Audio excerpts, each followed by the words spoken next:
नमस्कार, जोहार। झारखंड का एकमात्र सरकारी न्यूज चैनल क्लीन न्यूज में आपका स्वागत है। समस्या किसान से जुड़ा हो या हो पारा शिक्षकों का मुद्दा, हर खबर पर होगी हमारी पैनी नज़र। सभी खबर सिलेक्टेड और काम की है, तो वीडियो के अंत तक बने रहें। साथ ही आप न्यूज को किस गांव या शहर से देख रहे हैं, हमें कमेंट में ज़रूर बताइए। आज का लाइक हम 100 रखते हैं, उम्मीद है कि आप इसे पूरा करेंगे।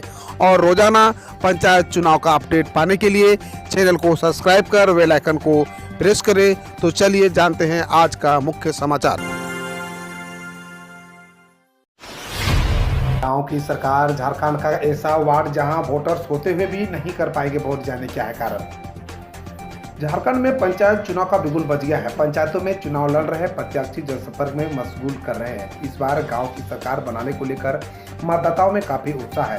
पहली बार मतदान करने वाले मतदाता अपना पसंदीदा जनप्रतिनिधि को चुनेंगे, लेकिन साहिबगंज जिले के बरहवा प्रखंड क्षेत्र के अंतर्गत दरियापुर पंचायत वार्ड 12 के 314 मतदाता इस बार अपने मताधिकार का प्रयोग नहीं कर पाएंगे।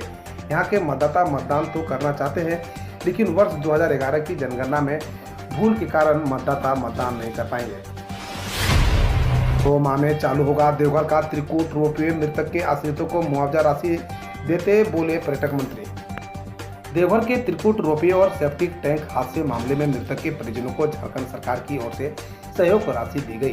त्रिकूट रोपवे हादसे में जान गंवाने वाले 3 मृतक के परिजनों को दामोदर रोपवे इंफ्रास्ट्रक्चर लिमिटेड की ओर से 25-25 लाख रुपए का चेक सौंपा गया।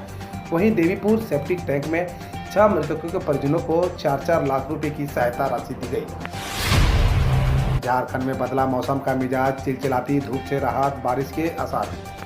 झारखंड की राजधानी रांची में मौसम का मिजाज बदल गया। सुबह में धूप थी, इसके बाद आसमान में बादल छाए गए। इससे भीषण गर्मी से लोगों को राहत मिली। मौसम विभाग ने अपने पूर्वानुमान में बताया कि 5 मई तक आसमान में आंशिक बादल छाए रहेंगे। मेघ गर्जन के साथ बारिश की संभावना जताई गई है।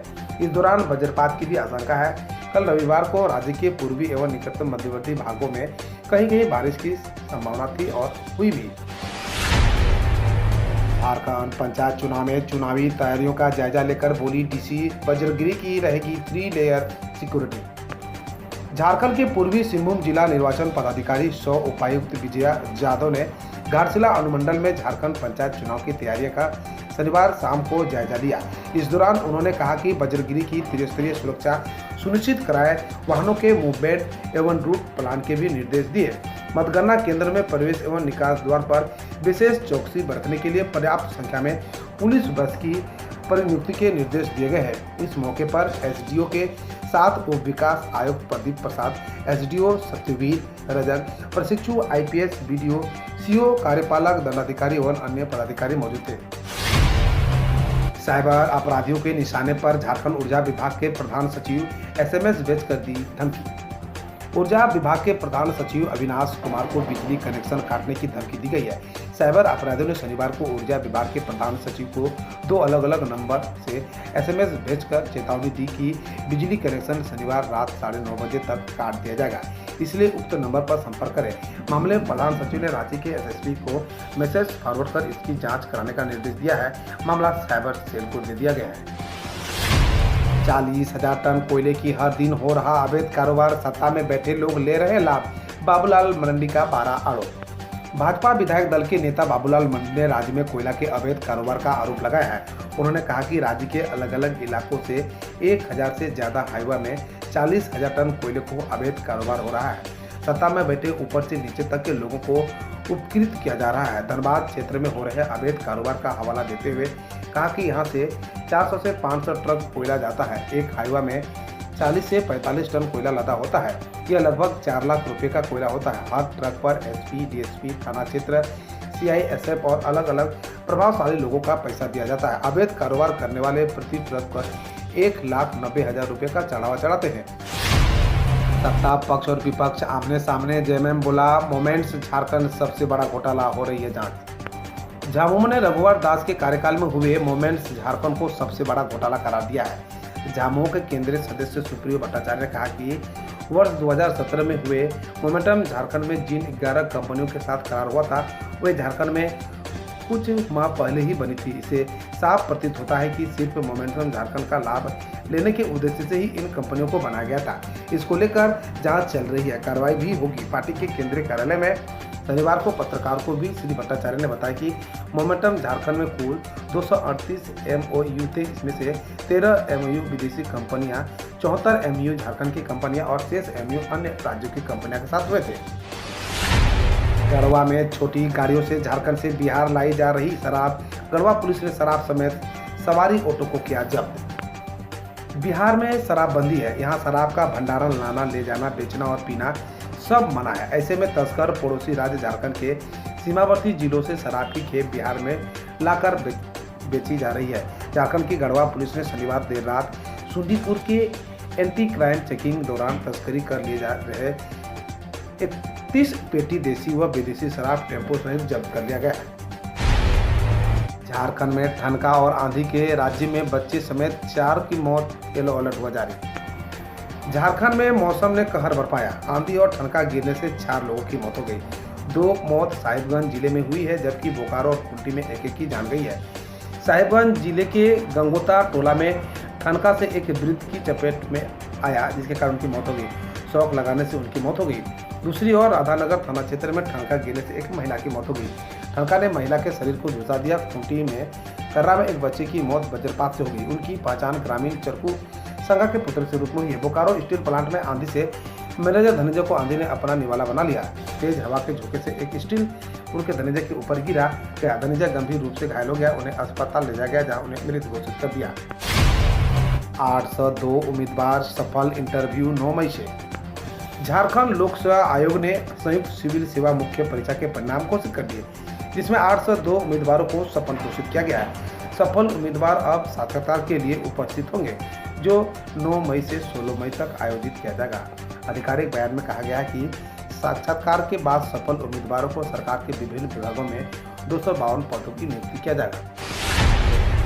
बिजली संकट से जूझ रहे झारखंड को राजस्थान का सहारा, सस्ती दर पर मिल रही बिजली। झारखंड बिजली की गंभीर संकट से गुजर रहे। बिजली की कटौती के कारण लोग सड़कों पर है और विभाग लाचार है। इसकी वजह राज्य को मांग के अनुरूप बिजली न मिलना और सिकंदरी पावर प्रोजेक्ट का बंद होना। हालांकि संकट की इस घड़ी में राजस्थान झारखंड को सस्ती दरों में बिजली उपलब्ध करा रही है। राजस्थान ने राज्य को 350 मेगावाट की बिजली की सप्लाई मिल रही है, लेकिन वह सिर्फ दिन के वक्त मिलती है, क्योंकि राजस्थान से जो बिजली सप्लाई होती है वह सोलर एनर्जी है। झारखंड में 506 हॉस्टलों के 22,000 बच्चों को सरकार देगी मुफ्त में भोजन। झारखंड में कल्याण विभाग ने छात्रावासों में रहने वाले बच्चों के लिए अच्छी खबर ला रही है। अब उन्हें हॉस्टलों में मुफ्त में भोजन की व्यवस्था की जा रही है। सीएम हेमंत सोरेन के निर्देश के बाद कल्याण विभाग ने इन बच्चों को भोजन देने की कवायद शुरू कर दी गई है। योजना लागू होने के बाद विभाग के 506 छात्रावासों में रह रहे करीब 22,000 बच्चों को इसका लाभ मिलेगा। बच्चों को CMR मद से 3 टाइम भोजन और जलपान देने की योजना है। महाराष्ट्र में 10 खरब की अर्थव्यवस्था बनने वाला पहला राज्य होगा, राज्यपाल कोश्यारी की दावा। महाराष्ट्र के 62वें स्थापना दिवस पर राज्यपाल भगत सिंह कोश्यारी ने कहा कि महाराष्ट्र 10 खरब की अर्थव्यवस्था बनने वाला देश का पहला राज्य होगा। उन्होंने कहा कि हम कोविड-19 महामारी से गुजर रहे हैं, लेकिन राज्य की प्रगति और विकास में कोई बाधा नहीं आई है। बकौल कोश्यारी महाराष्ट्र ने महानगरी के खिलाफ योजनाबद्ध तरीके से मुकाबला कर उदाहरण पेश किया है। गुजरात में केजरीवाल ने कहे, हमें एक मौका दे, आपकी गरीबी दूर कर देंगे, हम गरीबों की पार्टी हैं। आपके राष्ट्रीय संयोजक और दिल्ली के मुख्यमंत्री अरविंद केजरीवाल ने गुजरात में एक रैली को संबोधित करते हुए कहा कि बीजेपी और कांग्रेस सिर्फ अमीरों को अमीर बना रही है। उन्होंने कहा कि हमें एक मौका दे, हम आपकी गरीबी दूर कर देंगे। बकौल केजरीवाल, हम गरीबों व आम लोगों की पार्टी हैं और आपके साथ खड़े हैं। तेजस्वी यादव ने कहा, लाउड स्पीकर नहीं था तो भगवान और खुदा नहीं थे क्या। आरजेडी नेता तेजस्वी यादव ने रविवार को लाउड स्पीकर विवाद को लेकर कहा कि जब लाउड स्पीकर नहीं था तो भगवान और खुदा नहीं थे क्या। उन्होंने ट्वीट किया, लाउड स्पीकर की खोज 1925 में हुई और भारत के मंदिर मस्जिदों में इसका उपयोग 70 के दशक के आसपास शुरू हुआ।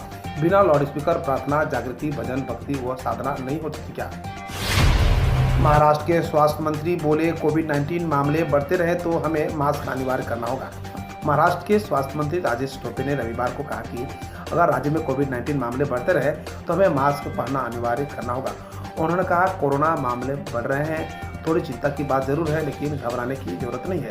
हम नज़र बनाए हुए हैं। भोपाल मंत्री हम बच्चों के टीकाकरण के लिए सभी जरूरी कदम उठाएंगे। उत्तराखंड में आगामी चारधाम यात्रा के लिए तय की गई तीर्थयात्रियों की दैनिक सीमा। उत्तराखंड सरकार ने 3 मई से शुरू होने जा रही चारधाम यात्रा के लिए तीर्थयात्रियों की दैनिक सीमा तय की है। तय सीमा के अनुसार बद्रीनाथ में 15,000 प्रतिदिन, केदारनाथ में 12,000 प्रतिदिन, गंगोत्री में 7,000 प्रतिदिन और यमुनोत्री में 4,000 प्रतिदिन तीर्थयात्रियों को जाने की अनुमति होगी। राज्य सरकार ने यह व्यवस्था 45 दिनों के लिए तय की है।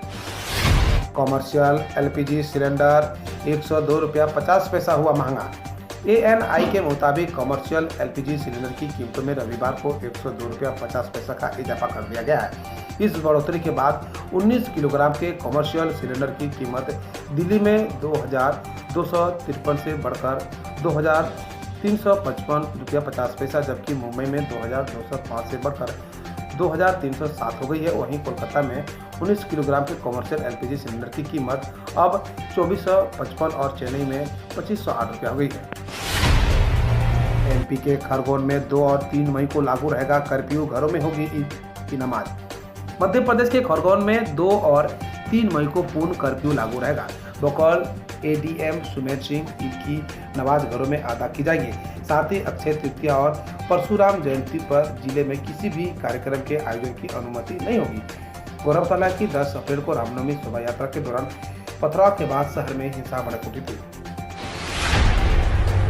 मध्य प्रदेश के पूर्व मुख्यमंत्री कमलनाथ ने कहा, बिजली संकट को हल्के में ले रही है सरकार, बना रही है कोविड-19 के कुप्रबंधन जैसी स्थिति।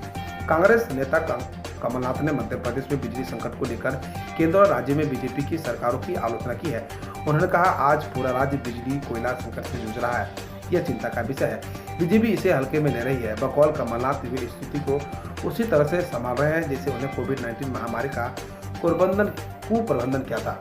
हम रोज ऐसे ही न्यूज लाते रहेंगे, तो यदि आपने अभी तक क्लीन न्यूज को सब्सक्राइब नहीं किया है तो पहले फटाफट सब्सक्राइब कर लें, साथ ही बेल आइकन को दबा दें ताकि कोई अपडेट मिस ना हो।